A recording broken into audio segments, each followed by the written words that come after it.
Khalidah baru saja mengetahui bahwa ia hamil. Tetapi Joni Akmal, pacarnya, pergi bertarung di ring bawah tanah untuk mendapatkan lebih banyak uang demi cincin kawin. Khalidah tidak setuju dengan cara Joni Akmal menghasilkan uang seperti ini. Tetapi Joni Akmal bersikeras bahwa ini adalah cara tercepat. Memenangkan satu pertandingan bisa menghasilkan 20 hingga 30 ribu. Hanya dengan begitu, ia bisa memberi Khalidah kehidupan yang diinginkannya. Hari itu, Khalidah sangat bersemangat untuk berbagi kabar kehamilannya. Tetapi Joni Akmal menutup telepon dengan tergesa-gesa.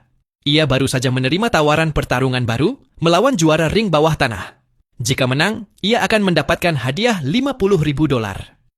Menghadapi godaan itu, Joni Akmal tidak ragu dan langsung setuju. Khalidah, yang tidak tahu apa-apa, tinggal di rumah mempersiapkan kejutan. Menunggu kepulangan Joni Akmal dengan penuh semangat. Pertarungan itu brutal, tetapi Joni Akmal akhirnya mengalahkan lawannya. Ia sangat senang dengan hadiah uang itu, siap bergegas pulang untuk berbagi kabar baik. Namun, ia dihentikan oleh ayah Khalidah yang kaya, yang mengaku bahwa Khalidah menyerah belajar di luar negeri demi Joni Akmal. Ayah Khalidah menyerahkan $500 juta sebagai uang tebusan agar Joni Akmal meninggalkan putrinya. Karena tidak ingin menahan Khalidah, Joni Akmal setuju. Sesampainya di rumah, Joni Akmal berbohong agar Khalidah menyerah. Ia berkata bahwa ia jatuh cinta pada seseorang di pusat kebugaran, muda, cantik, dan memiliki koneksi yang baik. Tidak seperti Khalidah yang kutu buku, cerewet, dan suka mengatur. Khalidah tidak percaya apa yang didengarnya hingga putri bos bawah tanah muncul. Hatinya hancur. Ia tak pernah menyangka Joni Akmal, yang dulu sangat mencintainya, akan jatuh cinta pada orang lain. Joni Akmal pergi dengan wanita lain, meninggalkan Khalidah dengan hati yang hancur. Dalam kemarahan, Khalidah merobek alat tes kehamilan dan mengubur rahasia itu jauh di dalam hatinya. 8 tahun berlalu dengan cepat. Khalidah menjadi dokter sukses dan tidak pernah melakukan aborsi. Ia diam-diam melahirkan dan membesarkan anaknya sendirian.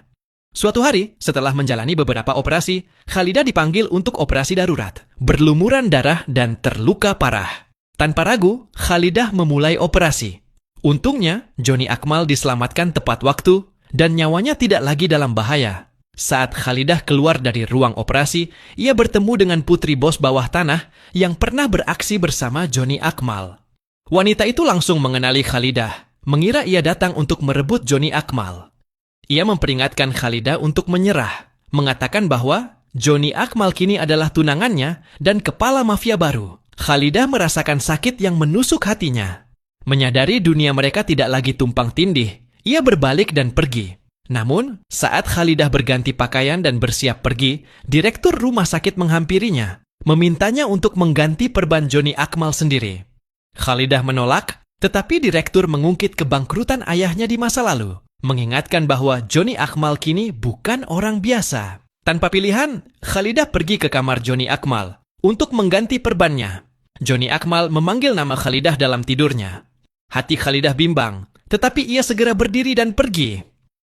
Tepat setelah Khalidah keluar, Joni Akmal terbangun. Ia bertanya kepada anak buahnya apakah Khalidah ada di sana, mengatakan ia mendengar suaranya saat tak sadarkan diri. Namun, wanita licik di dekatnya berkata bahwa itu hanya perawat yang merawatnya. Joni Akmal tidak mempercayainya. Ia menarik keluar keempat tangannya dan berjalan keluar ruangan. Ia yakin Khalidah belum pergi jauh. Benar saja, ia melihat Khalidah tepat saat ia memasuki lift. Tanpa pikir panjang, Joni Akmal bergegas masuk dan berhasil menangkapnya.